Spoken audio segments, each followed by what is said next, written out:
Ủa ai nhấn chuông vậy ta, để ra mở cửa thử. Đi vô đây Chibi trắng.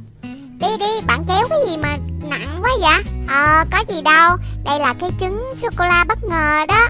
Chị hai mới cho mình, nên mình kéo qua đây để mình ăn chung sô-cô-la với bạn, với chơi đồ chơi chung đó. Mình rất là thích luôn. Vậy tụi mình cùng chơi nha. Nè Chibi vàng. Ủa Chibi trắng em mới qua hả? Dạ. Còn mang theo nhiều đồ nữa. Dạ em được chị hai cho cái kẹo sô-cô-la, nên em mang qua để ăn chung với Chibi vàng đó. Vậy hả? Chibi vàng, bây giờ chị đi tắm nha, hai đứa ngồi đây chơi nha. Thôi cho tụi em vô trong đó chung với, ngồi ngoài này hai đứa tụi em sợ lắm á. Có gì đâu mà sợ, ở trong nhà mà cũng sợ nữa. Vậy thôi đi theo chị. Dạ. Đi Chibi trắng, đi. Các bạn hãy đăng ký thành viên trên kênh KN Channel để trở thành người đầu tiên được xem video mới nha. Rồi, bây giờ hai đứa ngồi ở đây chơi nha. Không có dọc nước, không có phá lung tung đồ trong nhà tắm nha. Bây giờ chị hai đi tắm đó, ngồi ở đây chơi thôi. Dạ, tụi em nhớ rồi. Có gì thì kêu chị nghe không? Dạ. Thôi đi tắm đã, chiều tối rồi. Mở cửa ra, bước vô nhà tắm, đóng cửa lại. Nè tụi mình mở cái trứng sô-cô-la này ra đi. Lâu rồi không được ăn sô-cô-la, thèm quá à. Được, để mình mở ra đã. Đây, trứng Kinder Joy cho con gái đó. Mình lại quên rồi, quên đem chai dưỡng da sau khi tắm vào trong phòng tắm rồi. Mình tắm xong mình phải bôi cái đó lên cho da nó mới đẹp. Để đi ra ngoài lấy đã. Chibi vàng, em lấy cái tiếp dưỡng da để ngay gần bồn rửa mặt cho chị đi. Mình đi búi tóc lên đã, tóc mình cũng quên búi rồi. Dạ em đi lấy liền. Cái bồn rửa mặt nhà này cao quá à, nên chị hai đã kê sẵn những cái bậc cầu thang cho mình leo lên nè. Đây là cái tiếp dưỡng da của chị hai nè. Bây giờ mình phải đem xuống cho chị hai mới được. Hôm nay mình quấn cái khăn tắm màu cam nên mình sẽ búi tóc bằng cái kẹp màu cam luôn. Đây mình sẽ kẹp vô đây. Rồi, vậy là tắm không xử. Nè chị hai, cái tiếp này đúng không? Đúng rồi, cái tiếp này để dưỡng da sau khi tắm nè. Cảm ơn em nha. Thôi chị đi tắm đây, em cứ chơi đi. Dạ. Đi tắm mà đi ra đi vô mấy lần à. Thôi bây giờ đóng cửa lại. Rồi bây giờ mình sẽ để cái tiếp này ở trên tường, để mình tắm xong thì mình sẽ xài nó. Nè không biết có cái đồ chơi gì trong này ha. Vậy mình khui ra đi, để Na khui ra giùm cho. Đây là cái trứng sô-cô-la cho con gái. Không biết có đồ chơi gì trong này ha. Thôi bây giờ để mình tháo ra thử. Lâu rồi Na cũng không mở trứng sô-cô-la bất ngờ nữa, mình cũng thấy thèm quá. Đây là cái muỗng nè, còn ở đây là chứa sô-cô-la. Bây giờ mình sẽ mở sô-cô-la ra. Có 2 cục nhân luôn. Vậy là cho hai bạn Chibi trắng và Chibi vàng.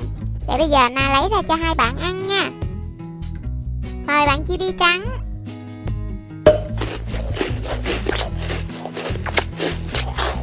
Rồi tiếp tục lấy cho bạn Chibi vàng. Mời bạn Chibi vàng.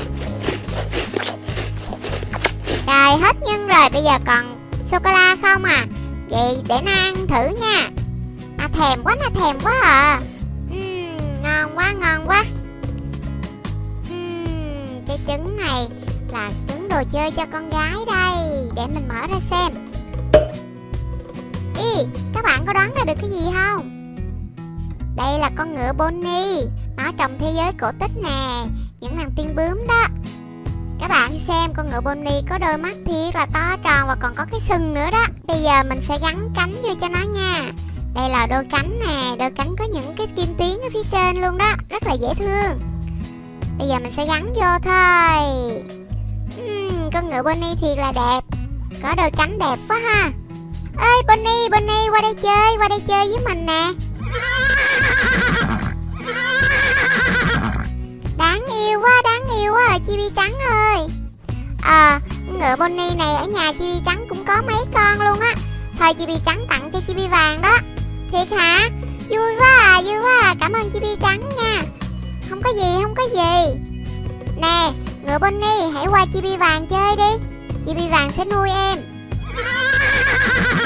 Ơi, đáng yêu, đáng yêu. Đây là thú cưng đầu tiên của mình mà mình có đó. Thôi bây giờ mình sẽ dội nước lên người, rồi sau đó mới thoa xà bông. Nước mát quá, mát quá. Không có gì thích bằng khi mình tắm.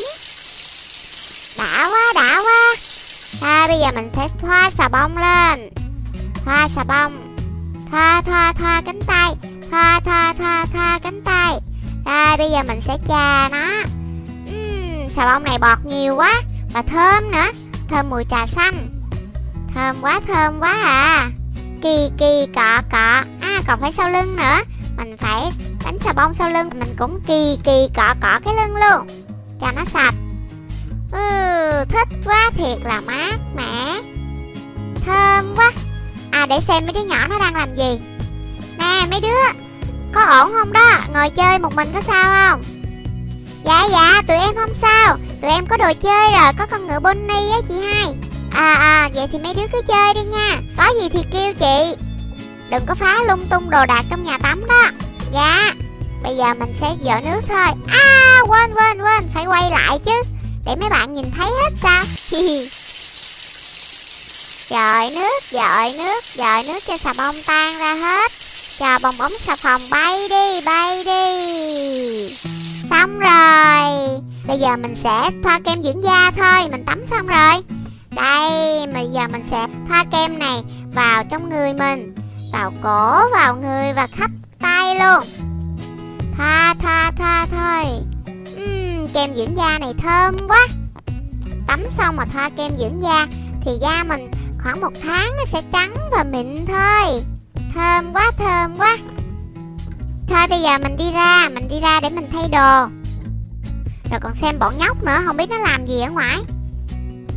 Nè, bây giờ mình chơi trò chơi dí Bonnie không? Được. Bonnie chạy rồi kìa, dí theo. Bonnie chạy đi đâu vậy? Đợi tụi chị với. Trời ơi, leo lên toilet luôn rồi. Leo lên bậc thang rồi, cao quá. Tự nhiên thấy toilet mình mới nhớ. Mình đi toilet đi. Mình muốn xì đái quá. Vậy bạn đi xì đái đi. Mình chơi với Bonnie ở đây. Bonnie. Cái bồn cầu nhà này đẹp quá à. Màu hồng nữa chứ, có 2 cái nắp luôn. Thiệt là thoải mái. Xả nước thôi.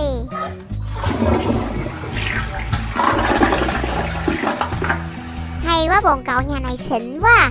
Ước gì chị hai mình cũng mua cho mình. Nè, mình chỉ cho bạn xem cái này nè.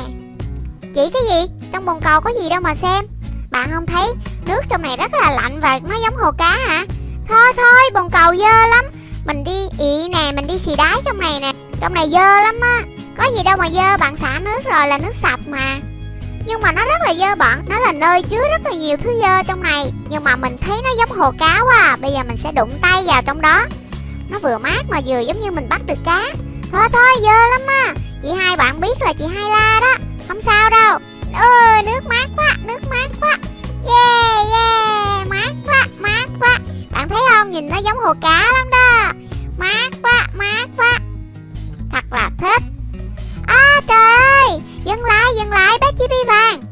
Em làm gì vậy hả? Tại sao em lại thò tay vào trong toilet? Em có biết chỗ đó nó dơ bẩn như thế nào không? Chỗ đó chứa rất là nhiều vi khuẩn. Tại sao em lại làm điều ngu ngốc như vậy hả?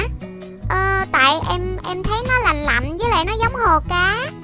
Nếu em thích lạnh thì chị có thể làm một thau nước cho em để em đụng tay vô.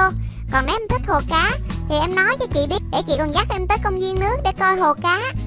Còn trong toilet thì nước đó rất là dơ và toàn là vi khuẩn không à. Từ ra về sau em không được đụng tay vào trong nước toilet nữa nghe chưa? Nó rất là dơ bẩn đó. Em phải hứa với chị là không được đụng nữa nghe chưa? Nhớ không? Dạ em biết rồi. Thôi được rồi. Bây giờ chị sẽ đi thay đồ rồi ra giám sát em. Ai mà lại thò tay vào trong nước toilet chứ. Thật là dơ bẩn. Thôi mình thay đồ nhanh rồi còn ra giám sát mấy đứa nhỏ. Bây giờ em hãy lấy xà bông rửa tay nhanh lên. Dạ. Chà xà bông vô tay. Em phải đếm đủ 20 lần mới được. Dạ, 1, 2, 3, 4, 5, 6, 7, 8, 9, 10, 11, 12, 13, 14, 15, 16, 17, 18, 19, 20. Rồi rửa nước lại thôi. Nè, bây giờ tụi mình đánh răng đi. Để chị Hai la đó. Bây giờ tụi mình đua với nhau không? Xem ai đánh răng hay hơn. Được thôi, phải làm cùng lúc nha. Em chải răng thật ngoan để em đánh răng mẹ xem. Em chải răng buổi đêm ngay trước khi em ngủ ngon. Em ngoan răng thêm xinh vì đánh răng lên xuống. Em đánh sao cho kỹ, đánh mặt nhai mặt trong mặt ngoài. Bây giờ xúc miệng lại thôi.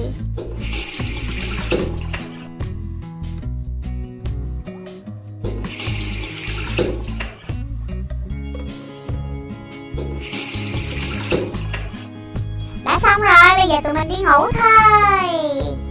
Các bạn hãy nhấn vào video mà mình muốn xem trong màn hình này để xem tiếp nha. Dù đang xem bằng điện thoại hay bằng vi tính đều có thể nhấn được và xem được hết. Và nhớ